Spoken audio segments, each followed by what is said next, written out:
Hello, everyone. Thank you for listening and watching the Football Betting Podcast with me, Tom Pipkin, my co-host, Tom Walker. It's great to finally be back recording a podcast. We are on the 12th of January, Thursday night. We've got a big weekend of English football action to look forward to. We're going to look through the Premier League, the Championship, League One and League Two, picking out our betting highlights from each of the leagues to hopefully bank everybody a little bit of extra cash this weekend. We are sponsored by matchbook.com as ever.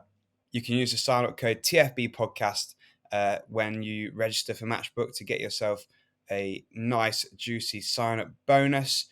And I think no better place to start, Tom, this week than with your big, juicy Twitter tip that you put Yeah, out. yeah. I mean, first of all, it's obviously very belated, but a Happy New Year to all the listeners. We had to take a couple of weeks off. Very busy personal lives. I think everyone can understand this time of year is pretty wild for family and all that kind of stuff. So thanks for bearing with us. But yeah, if you did follow us on Twitter, T_FB podcast, you may have noticed that I tipped up Stevenage to beat Aston Villa in the FA Cup.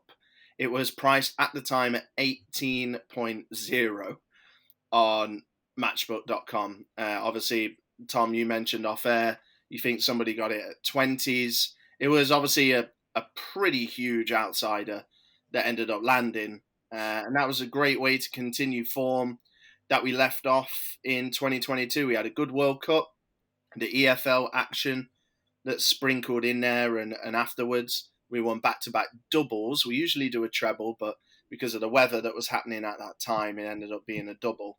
So I count that, Tom, as two doubles and an 18.0 single to shout about. So not too bad. T_FB podcast is the Twitter handle. That was the only place that tip was available. We didn't do a pod. It wasn't on any social media, just Twitter. So can't promise 18.0s every week, but if you're interested in a little bit of extracurricular pod, particularly with the midweek EFL and Champions League, T_FB podcast.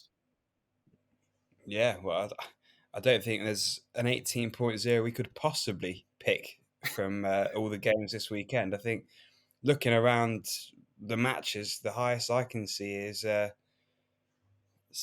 I think. Mm. But what we'll do is go through each of the Premier League games now. We'll go through each one by one in the Premier League, and then we'll go through Champ League 1 and League 2, picking out our best bets from those particular leagues. Then we'll wrap them all up in a nice, juicy treble at the end to hopefully get another winner in the bank there. So, yeah, kicking off on Friday night then, Tom. So hopefully by the time this goes out, which will be Friday now because we're recording late on Thursday, this won't come too late for some people listening.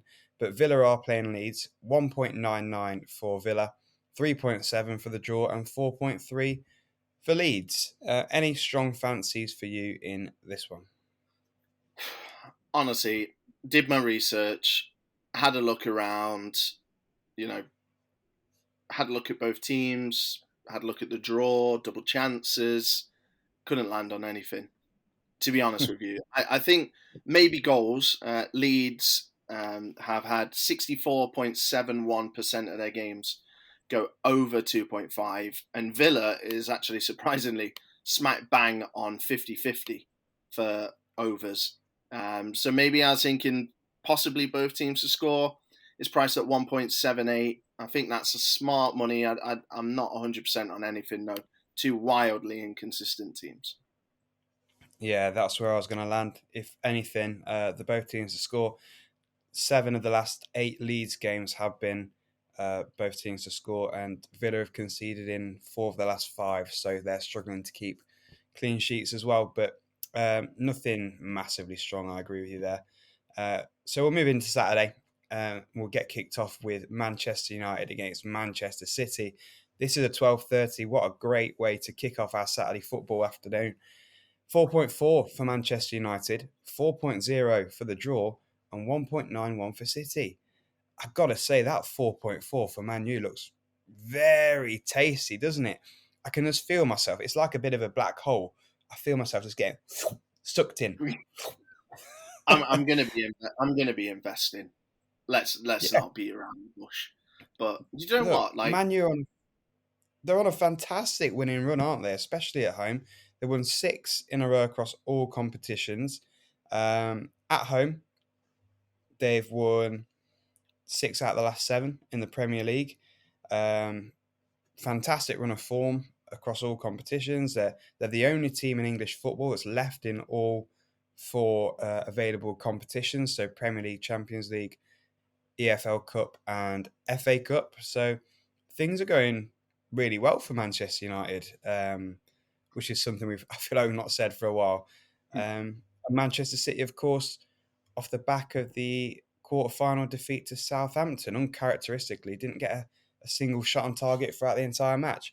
And I don't know how much you want to read into that, but if they're coming into this game not quite at the races, I think Man U will beat them. so I don't have confidence in either team, and I'll tell you why. Right now, it's opposition. So I'm having it. Tom, you're right to read out how well Man United have done, but I'm going to read you who they've played post World Cup: Burnley, Nottingham Forest, Wolves, Bournemouth, Everton, and Charlton. That's been their Hmm. opposition. So who's the best team out of them? Forest, Wolves, Bournemouth? I don't know. One of them. That's an almighty. It's a ginormous leap to Man City. Even though Man City are kind of limping at the moment. And again, I don't know what to read into their form, Tom, because Leeds have been. So this is what Man City have played.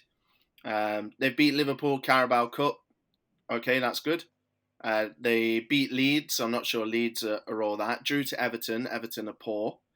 They beat Chelsea. That result is aging like milk, to be honest with you, because we're seeing how bad Chelsea are. And maybe, Yeah. on the face of it, that looks like a massive win. But I think we're learning that Chelsea are really bad at the moment. Obviously, they beat them in the FA Cup 4-0. Again, got to give them credit where credit's due. But Chelsea, again, really poor at the moment. That result aging like milk. And then Southampton beat them in the Carabao Cup. I just don't trust either team, to be honest with you. I will be having a look at Man United. I will be having some money on them. I cannot resist 4.4 for Man United at home in any capacity, especially with Rashford the way he's playing. I think 1.71 both teams to score is a little smarter, personally. Um, I could see both teams scoring for sure. Some tremendous attacking displays on offer.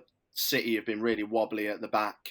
United always seem to have a bit of a chink in their armour that can be got at. So yeah, 1.71 for me, both teams to score.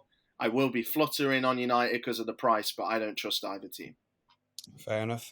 Double chance 2.0 for Manchester United as well. I looked at so that's United to win or draw. Yeah, really looking forward to watching it. Nonetheless, let's move into Brighton against Liverpool. Then 3.5 for Brighton at home, 3.85 for the draw, and 2.22 for Liverpool.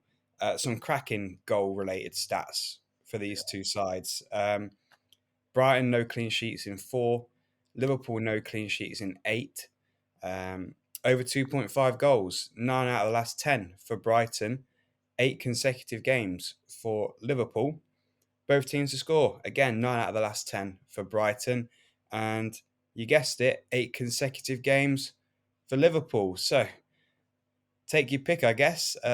Both teams to score, over 2.5, or maybe a 0-0 to throw a curveball in there. 0-0. Yeah, no, honestly, both teams to score seems pretty nailed on. It's 1.56. It's extremely skinny. Jeez. Yeah, extremely skinny. I don't trust Liverpool to go there and win in their current guise, to be honest with you. And I'm still learning about Brighton. I know they've been great. I would have a little look at them at 3.5, possibly. I think they're playing a better football at the moment and they're in a better groove. So, yeah, maybe having a little bit of fun with Brighton at 3.5, but nothing too serious. Could have a little tickle on the over 3.5. I mentioned all the over 2.5 and both teams to score stats. Over 3.5 offers a little bit more. That's 2.48. It has landed in the last 4 consecutive Brighton games across all competitions, and both teams to score and over 3.5 has happened in 7 of the last 8 Liverpool Mm, games. So full of entertainment. yeah, should be good. Yeah. On to Everton against Southampton then. 2.34 for Everton, 3.45 for the draw, and 3.45 again for Southampton. Now we've got here big crunch tie at the bottom of the league. Everton in 18th, Southampton in 20th. And yeah, it's a tough one. I really wasn't sure where to go, but I'm just wondering if the recent cup results will reinvigorate Southampton. They looked terrible when Forest beat them a week or so ago, 10 days ago, however long it was. But beating Man City 2-0, is that going to be a catalyst? That's feels like the one thing I'm clinging on to here as a something for this game. Um, so if it can be a catalyst, because Everton have been very poor, 3.45 for Southampton could be a good price this weekend, but it's not something I'll be investing much money at all into. First goal wins, I think, here. I think either team would crumble if they went behind, especially Everton in front of their very angry home fans. Obviously, I mean, I'm a big believer in the EFL. I'm a big believer in the ladder, the pyramid, giving people an opportunity from the league below who have excelled to produce in the league above, no matter what level that is. It really bothered me the amount of criticism Jones has got and people talking about him losing his job and all this kind of stuff. It absolutely drove me crazy. As much as I need Southampton to go down as a Forest fan, I thought it was really unfair. Mm. But the fact of the matter is, they were pretty poor to start off with. Perhaps an early Everton goal, maybe the players would crumble. Obviously, away fans are the most dedicated fans of any club. Maybe they get upset and start turning. So, first goal at least doesn't lose for me. I can't see anyone coming from behind. A bit of a Yeah, dog's dinner of a game, but quite exciting. No tips for yeah, me. Zero. yeah, definitely. It's almost one of those games where it feels like it may favour the away side because, like you say, Everton home fans very unhappy and restless at the moment.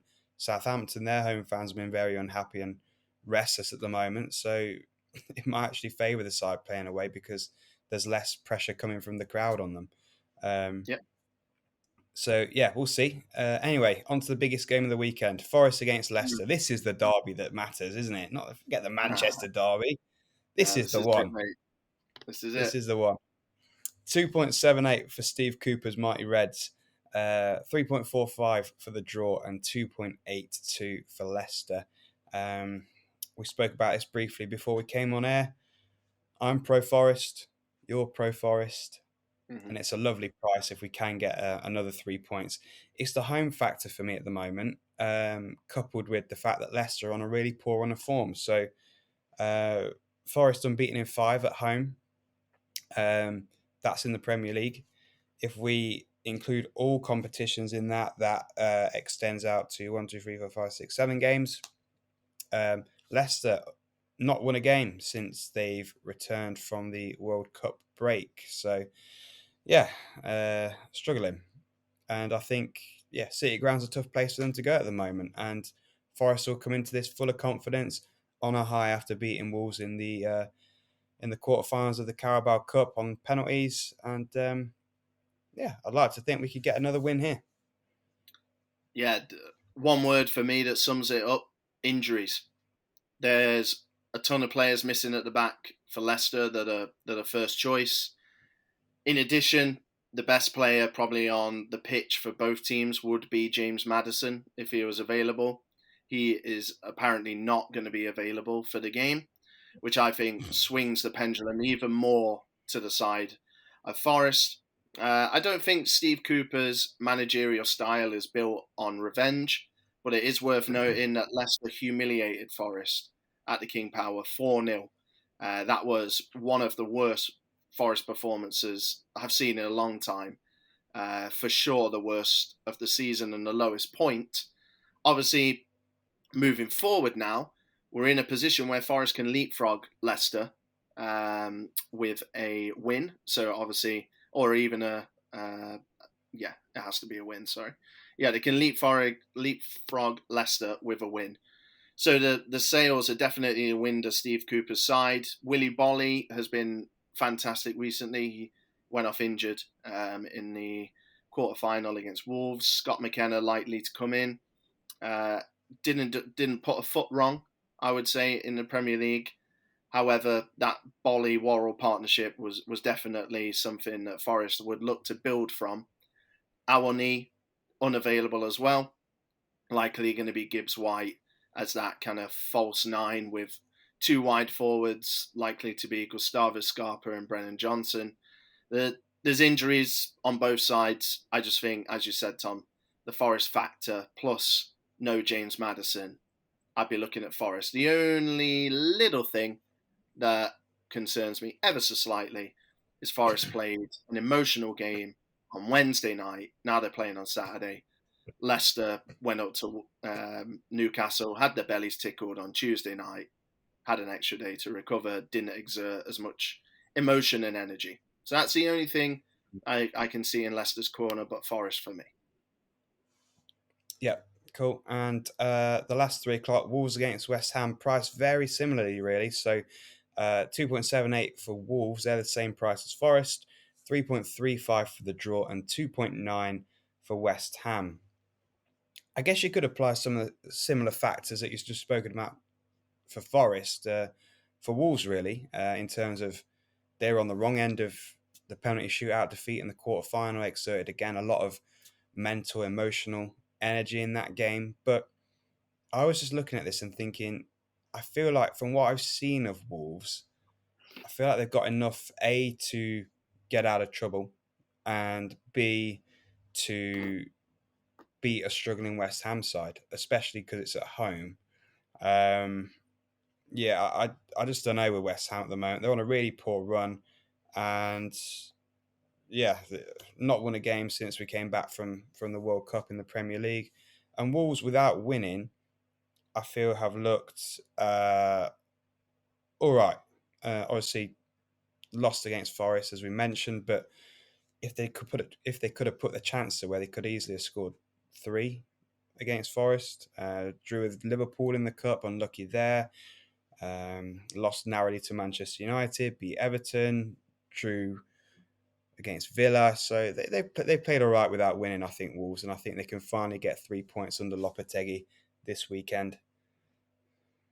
Yeah, there are four teams at the bottom of the away form table, and they're on 5 points from 9 games, and that is West Ham are one of them, along with Bournemouth, Forest, and Leeds have played 8.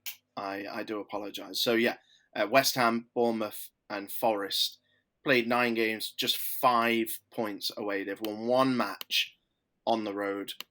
I agree with you, Tom. I've seen, despite Wolves, as you mentioned, having that Wednesday penalty defeat kind of end to their Carabao Cup run, I've seen a good improvement under Lopetegui, and they're looking like there's life in them. And at one stage, it looked like they were not dead and buried, but it looked like they were gonna really, really take it down to the wire. West Ham, worried about them, to be honest with you, really worried about them. Scored just 6 goals on the road this season. Yeah, I'm with you, Tom. I think Wolves will get an ugly win. I don't think it's going to be pretty at all. Yeah. Do you know what? I do think there's definitely a good double chance accumulated to be made at the Premier League games Ooh, this weekend. You know, yeah, if you're looking at, say, Man United, Southampton, Forest, Wolves, all on the double chance, for example. Yeah. and you still get decent price, I think. Yeah. I agree. I agree. Finally, anyway, for Saturday, Brentford against Bournemouth, 1.69 for Brentford, 4.2 for the draw, 5.7 for Bournemouth, and it's all going wrong, isn't it, for the Cherries? They've lost 7 of their last 8 Premier League games, kind of plummeting towards the relegation zone, aren't they? Really, and I can't see it getting any better for them away this weekend. Can you? No, they're going down for me. They're going down for me. Yeah, I think I agree. if you go back into a podcast maybe just before the World Cup, I mentioned that I thought then that they would go down when they were on their upward curve. This isn't recency bias. This isn't me looking at a bunch of red L's and going, yeah, these are rubbish. They're going down. I thought there were signs before the World Cup. I thought I thought this is going to sound really disrespectful because I've just tooted the horn of the EFL. I just think when you're in the Premier League, Wolves went out and got Lopetegui, right? Forest have given a new contract to one of the brightest British managers around, right? Fulham have Marco Silva. They've just been promoted.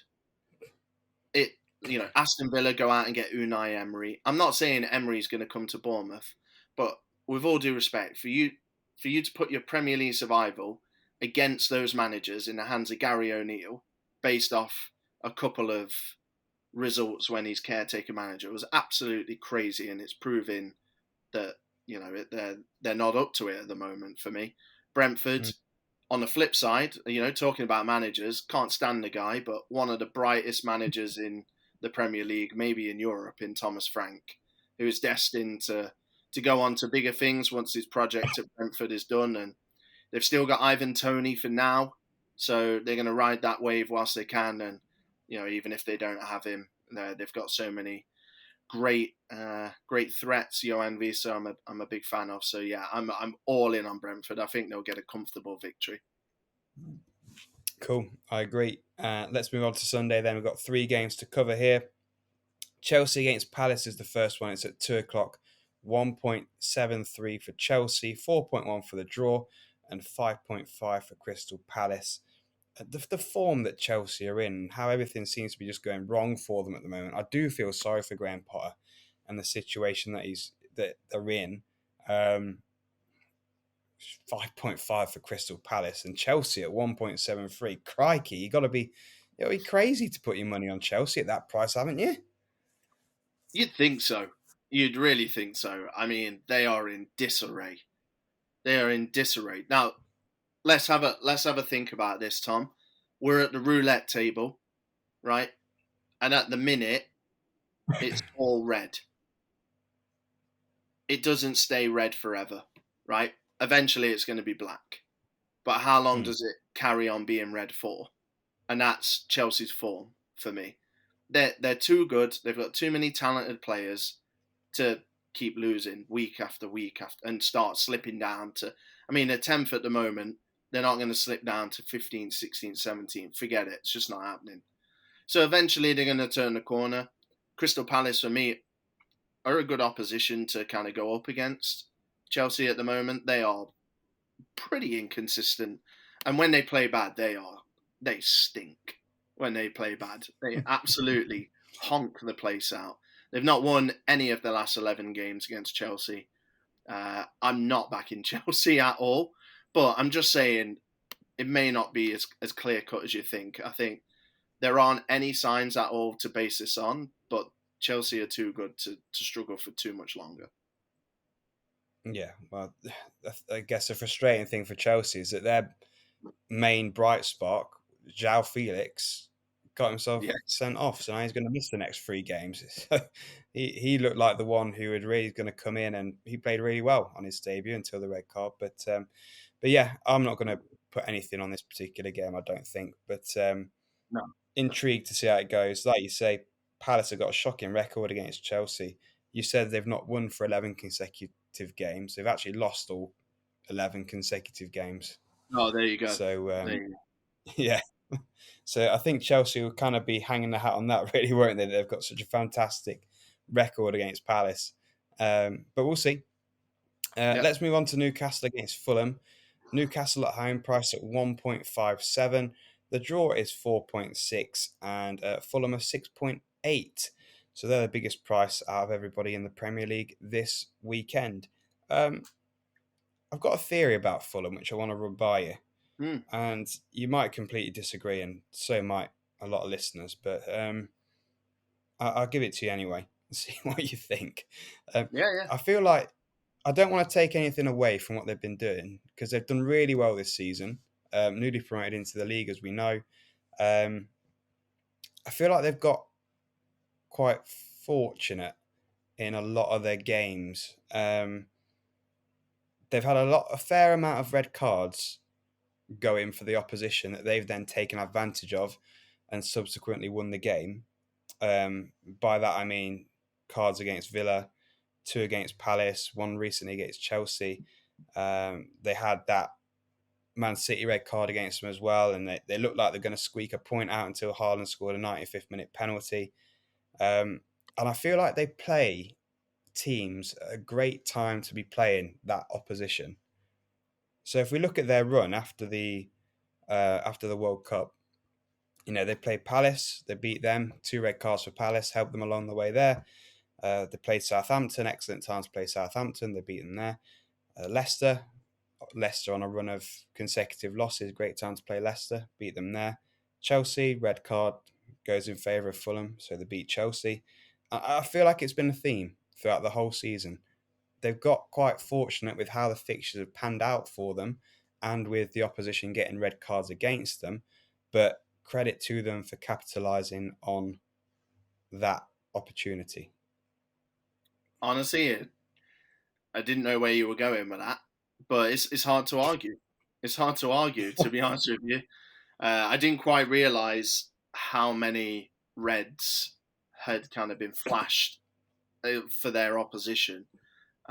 Yeah, it's hard to disagree, and you kind of touched on what I was going to say. I know they're playing really well. They've won 5 games in a row in all comps, but just to blast through those 5 games again, Palace away, Southampton at home, Leicester away, Hull away, Chelsea at home. We just spoke about Chelsea. Again, with every single result, any win against Chelsea looks worse and worse. And they've played some teams in absolute disarray. Going away to a team unbeaten at home all season with everything that's going on at St James's Park, the displays from the fans, the unity, the excitement behind the club. It's a really tough place to go. If Mitro's back, that gives them a boost, right? Old team. He scored 11 goals. People talk about Almiron being, absolutely on fire, potential PFA Player of the Year. Well, even though he's probably played better than Mitro overall, Mitro's got 11 goals for a team way worse off in the league. So huge danger. That's a big turning point for Fulham. But let's be honest, we should see a Newcastle win here. And Tom, they're being priced like a big dog now. They're being They priced like are. a real big dog. Like today when I was doing my research, that was when I really noticed that Newcastle are now being priced at a honking, 1.57. Bloody hell. Shortest priced team in the whole Premier League this weekend. Wow, there you go. Right? It's pretty wild to say they're playing against a mid-table side. So Yeah, definitely. But yeah, would be a surprise, I think, if Newcastle didn't get the 3 points, which leads us on to the North London derby. So Tottenham against Arsenal rounds off the Premier League for us. 3.3 for Spurs, 3.75 for the draw, and 2.28 for Arsenal. Uh, Arsenal don't have a great record at Tottenham away from home, so at Tottenham Hotspur's new stadium and Old White Hart Lane as well. So they haven't won away in the league at Tottenham since 2014. That's a run of 1, 2, 3. It's about 8 games in the league since they won away at Spurs. However, I feel like this could be the year. I feel like Arsenal they keep impressing me. When I think they might slip up, they do. They continue to do well. They continue to win. Um, and Spurs, I'm completely unsold on. I don't know what I'm going to get from Spurs from one week to the next. So 2.28 for Arsenal is where I'm going to go with this one. Arsenal haven't kept a clean sheet against Tottenham for 12 consecutive games. So I'm going to pad that out a little bit more with Arsenal to win and both teams to score. The price for that is 4.4. But yeah, I'm going to go for the Gunners here. Same. That kind of stuff doesn't scare me, Tom. I'll be honest with you. It really doesn't scare me one bit. Harry Kane is the only thing that worries me as an Arsenal backer. As of October the 1st, 2022, he became the top scorer in North London derbies. He's got 14 goals in North London derbies. He overtook Bobby Smith and Emmanuel Adebayor, who are second with 10. And yeah, I mean, apart from him, it's looking pretty flat, isn't it, for Tottenham? Wildly inconsistent. I'm really not sure what I'm going to get from him week to week, but I know what I'm going to get from Arsenal. They've had so many different tests. They've had the pressure on. They've been underdogs. They've been frustrated, like against Newcastle. They've been beat up a little bit. They've absolutely purred and bopped teams off the park and completely destroyed them. They've come from behind against West Ham. Like, Arsenal are the real deal. 2.28. If this was Man City at top of the league and they were 2.28 away at Tottenham, we'd be lapping it up. I know it's the derby and this old cliche form goes out the window, but Arsenal are the real deal, and 2.28, I'm backing them all day. Yeah, absolutely. Okay, well, that wraps up the Premier League. Shall we dive into the Championship then and pick out our highlights from the champ? Yeah, please take it away as I plug my laptop in because it's running out of battery. Well, where better place to start than top of the table, Burnley. You know that DJ Khaled song, All I Do Is Win? Yeah. Burnley should play that at Turf Moor because that's all they do at the moment. There's win, win, win, win, win. They have the best home record in the Championship. They've won 9 of their 13 games at home. Currently on a fantastic run of form. They've won 8 consecutive home games across all competitions. I think they've only lost 1 in the league in the last 20 games. I think it was 21 games. So, yeah, they're on a fantastic run. And at 1.73, you'd definitely back them to do it again. Coventry, not a bad side, kind of faltered recently. They've just got 1 win in their last 7 games across all competitions. Obviously lost to Wrexham as well last weekend. And yes, Wrexham are Wrexham. Put a lot of money in, Hollywood owners, but as a Championship side, Coventry at home, you got to be beating National League Wrexham. So yeah, Coventry not really impressed me in recent weeks, and yeah, I think they'll get beaten at Burnley this weekend. Agreed. Social media tease for tomorrow for a bit of content I've put out there. I'm pretty annoyed with Coventry at the moment, so keep an eye out. Blackburn, Tom, they're the early kickoff. So for those of you that don't like early kickoffs, turn away now. They're playing away at Rotherham. They are handsomely priced at 2.22. So one thing I want to say is I do not believe in Blackburn's league position at all. I do not think they'll finish in the top 6. I think they've been so streaky. They've scored so many bangers. They've been outlying XG all season, and things are just flying in off people's arse, and it just cannot last. Surely it cannot last. I don't believe in them and their staying power. But we're not talking about the season. We're talking about this one-off game against one of the worst Championship teams I've seen in a long time. I'm struggling to think of many worse. They've lost 7 in a row, Rotherham, since Paul Warne's left. The whole world has collapsed, basically. They are, at best, a League One mid-table team at the moment, at best. No attacking outlet, no way of defending, shipping goals left, right and centre. Went away to League One Ipswich. League One Ipswich were favourites on the day, and as they should be, blew them away. Excuse me. won 4-1. I'm just pretty concerned about Rotherham, to be honest with you. They've only scored in one of their last 4 championship games. Yeah, it's not looking good for them. Blackburn, they've got this weird quirk still, Tom. We mentioned it a long time ago. They've still not drawn a game. It's mental, isn't it? And their goal difference is 0, and they're third. So they've played 26, won 14, lost 12, so drew 0. And they've scored 30 and conceded 30. It's absolutely insane. I don't know what's going on, but I think they'll win this weekend. Yeah, well, if it's a draw heading into the last 15 minutes or so, get a goal on either way, over 0.5 goals. Yeah. Won't end in a draw. Yeah, I'm into that. Keep an eye on in play there. I can see that one. I'm going to look at the Cardiff against Wigan game. Exciting. So this is 20th against 24th in the league. I think this will be both teams to score. It's priced at 2.08. And these are mainly Wigan-centric stats for this one. Since Kolo Tore's come in, the floodgates are kind of opened. They've lost the last 3 championship games 4-1. So to lose 3 consecutive games 4-1 is odd. But they've had 7 consecutive games, both teams to score. They've not kept a clean sheet for 14 consecutive games, but they are capable of getting a goal.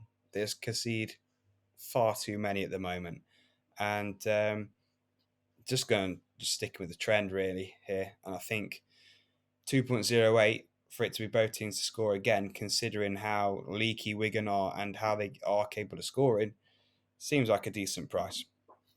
Yeah, I feel I haven't watched Wigan play, but from podcasts I listen to, from Wigan fans and fan accounts we follow on Twitter, sounds like Kolo's trying to overplay a bit and it's coming unstuck.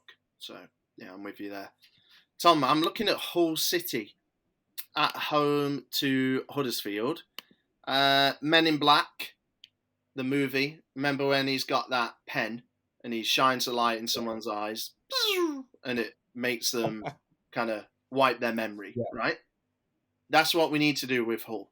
The Shota Arveladze era, Men in Black pen, wipe it, done, gone. Right? Now we've got Liam Rossini in, and things have slowly started to pick up. They've lost just 1 in their last 6, and that was to Fulham in the FA Cup at home. We just spoke about Fulham being pretty decent this year. They've not had the toughest games, I would say. Sunderland, Blackpool, Birmingham, Wigan, right? So we've got to call a spade a spade. That's not that difficult. But they've avoided defeat against Sunderland and Blackpool. They've beaten Birmingham and Wigan.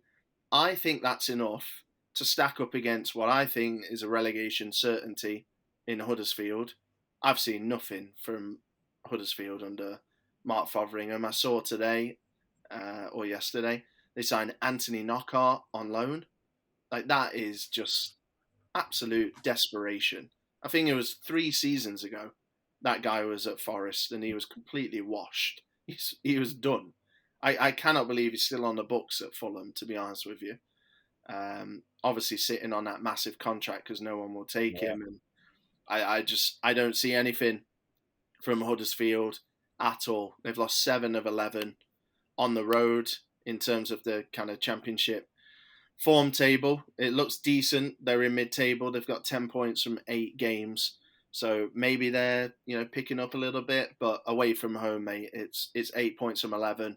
It's the worst record in the division behind Rotherham, and Rotherham's points are all stacked up from the Paul Warne era, and Huddersfield is still yet to bypass them. So I'm not happy with Huddersfield, and I'm back in Hull. I didn't even read the price out. I don't think they're 2.0. They're even money. Yeah, could see that one happening. Just one more for me in the champ. It's Sheffield United at home to Stoke, 1.79 for the Blades to get the win. We tipped Burnley in first place. Let's tip Sheffield United in second place. They're on a not quite as good run as Burnley, but they have won 8 of the last 10 championship games. So that's, again, some winning run, really, that they're on. Fantastic form. Stoke are just meh, aren't they? 18th in the champ. It's another season of just bleh, meh. Not really mid-tail mediocrity, just nothingness for Stoke. Make more noises. The listeners want to hear you make more noises Ugh, about how bad they are. ugh, ugh. Oh. It's a fair reflection. um, yeah, they've won just one of their last 6 games in the championship, and it would be a surprise if Stoke got something from the Sheffield United side, who are looking, along with Burnley, like the far and away the 2 best sides in this division. At this stage, it would be a surprise if those 2 weren't the top 2 come the end of the season. I know we've still got 20 games to go left, but Sheffield United are in the automatics by 9 points. So it would take some collapse for them to miss out, I think, now. Agreed. League One? League One, yeah, take it away. War, we're back in the Pirates. Hey, Army Harleys. Bristol Rovers to wash up on the shores of Accrington Stanley and steal the points. 2.46. They don't steal them, they're going to plunder their points. Yeah, they're going to make them walk the plank.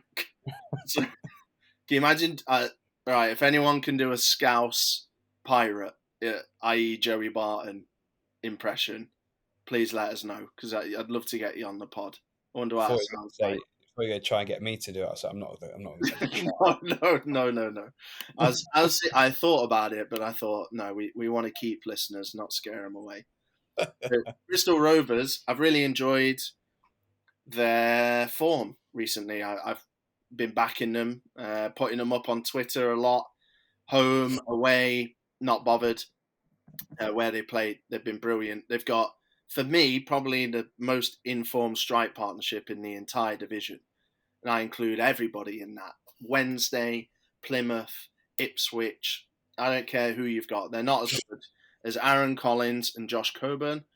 They've even got John Marcus coming off the bench, Ryan Loft as well. But Coburn with 9 in 15 on loan from Middlesbrough. He's destined for big things. And Aaron Collins, first time at this level, 13 in 26. That tandem duo up front causing absolute havoc. Accrington Stanley, their top goal scorer is Sean McConville, still. 4 goals in 20 games as a bit of a jack-in-the-box kind of wild winger. Bristol Rovers, for me, just continue to impress me week in, week out. I'm kind of backing them as well to get in the playoffs. I may have had a little outright over the festive period for them to finish in the top 6, so maybe I'm being a little bit biased here. But they've got the 3rd best record over the last 8 games, tied with 3 other teams. They've yielded 16 from those 8 games. In terms of goal scoring, they're the 4th highest goal scorers. Yep. Well, I could definitely see that one coming in. I like it. Good price as well. I'm going to go one lower in the alphabet. I'm going to go to Bolton against Portsmouth. Bolton are 2.08 to get the win at home this weekend. Pompey got a shocking away record. 1 win in 14 away games in League One this season. Really poor. Still without a head coach or manager. I was looking before we started the pod who was rumoured to be in charge, what's going on. Liam Manning is currently one of the favourites. He's just been at MK Dons. But yeah, the chief executive of Portsmouth said there's no time frame on when someone's going to be brought in, and it just seems like at the moment they're just in a bit of a limbo phase. So they've got that poor away record, which I just spoke about. They've not won a game since they beat Stevenage in the EFL Trophy on the 13th of December. In the league, you've got to go all the way back to the 22nd of October since they won a match. and that was against Forest Green. So yeah, really poor for Pompey. I just think Bolton are a good, solid championship, good, solid League One side, doing well at home. Had some decent results at home, I'd say, keeping clean sheets against both Plymouth and Derby in the most recent two home games in the league. 0-0s both of those, and it would surprise me if Bolton slipped up here. They've only lost one at home all season, so they've got a good home record.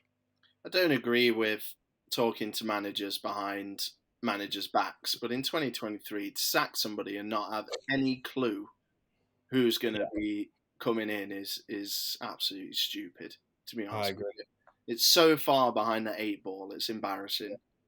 I honestly, Tom, I don't mean to shortchange you, the listeners, or League One fans.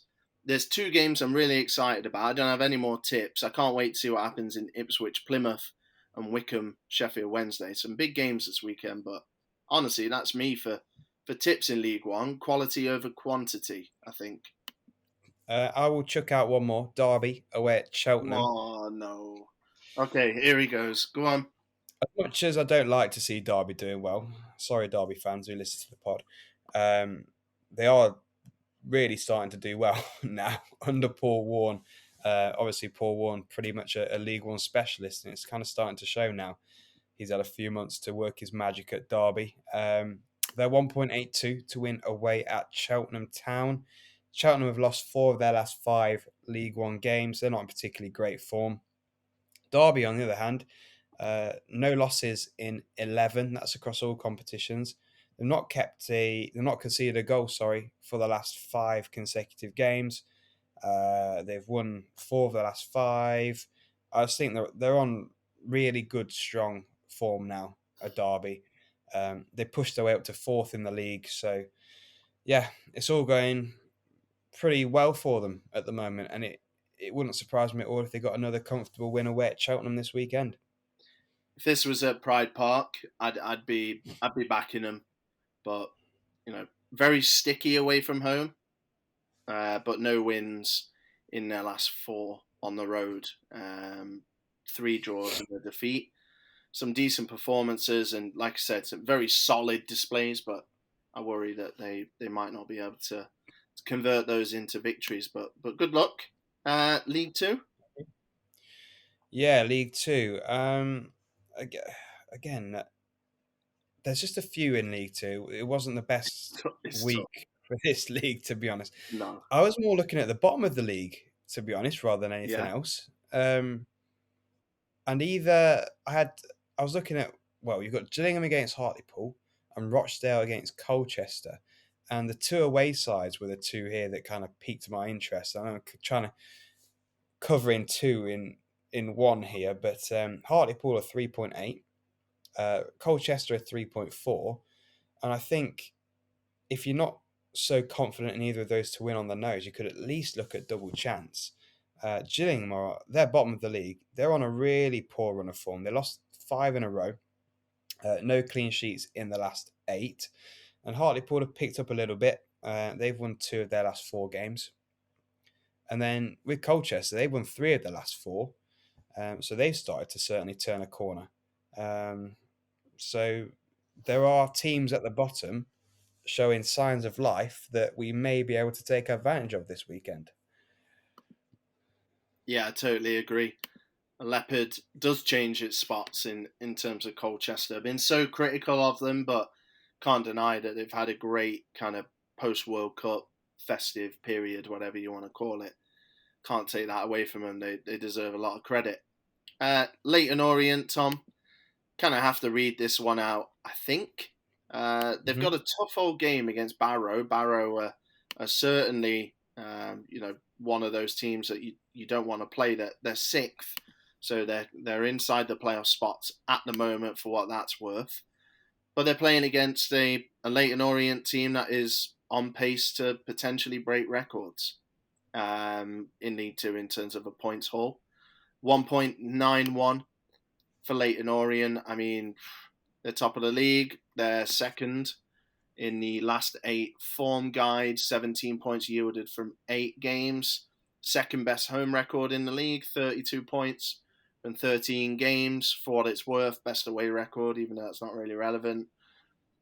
Third best attack, best defense by 4 clear goals, having played a game more. 13 goals, conceded in 25 games. I like Barrow. I think they're doing well overall. They have struggled somewhat over the last 8 games. They are fourth bottom, yielding 8 points from 8 games.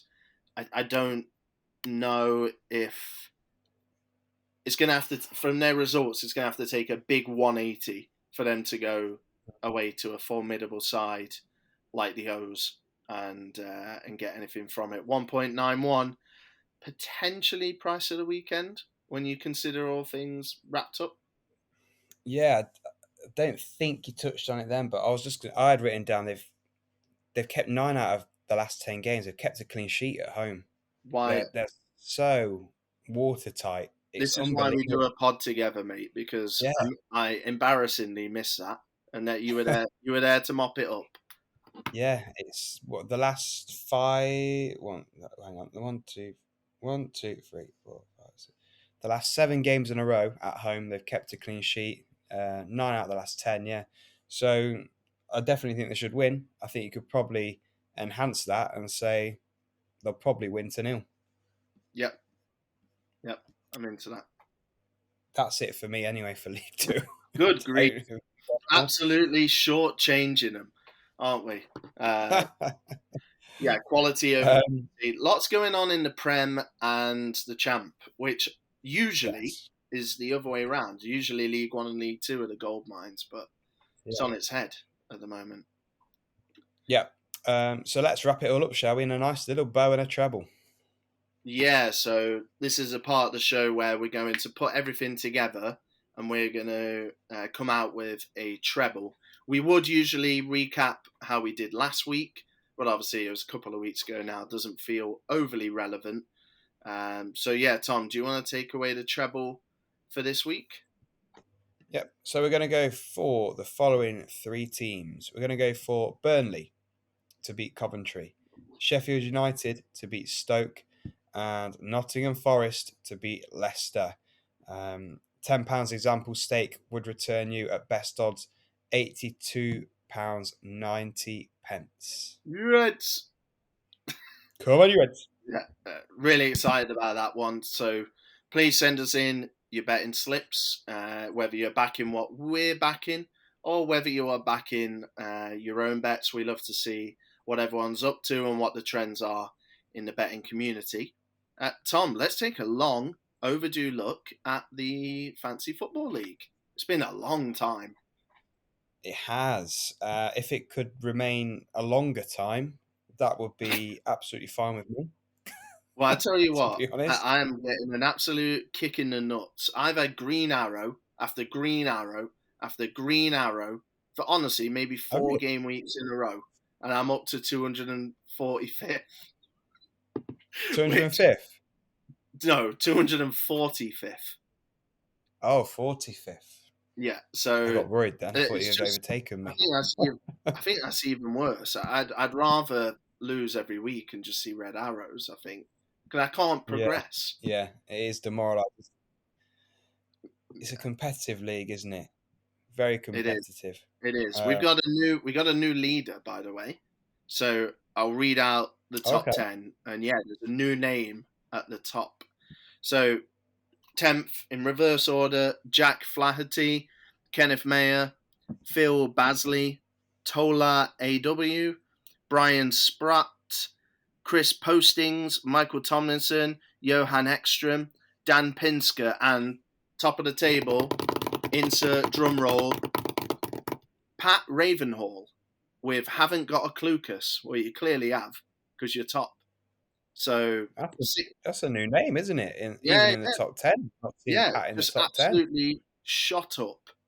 So, Yeah. yeah, he's doing really well. 6 points clear of Dan Pinsker, who kind of had a bit of a grip on top spot, I would say. Mm. So, yeah, really exciting. If you want to join the Fantasy League, you can. Even at this stage of the season, just make sure you got a team with an official Fantasy Premier League app, the Fantasy app. And then you need to ask for the league code via Twitter. T_FB podcast. Please give us a follow. I try and set a couple of goals for the new year every year. One of them is to put out more content, better content, more thought out content. So if you could support me and the pod on that, T_FB podcast, that'd be absolutely magic. Yeah, we're doing a sterling job as it is. And yeah, if you have enjoyed the show, please leave a rating or review wherever you listen to your podcasts. We'd really appreciate if you could take the time to do that. And last of all, thanks for listening. We'll be here same time again next week. And please do send in your bet slips if you get any winners this weekend. Good luck, everybody.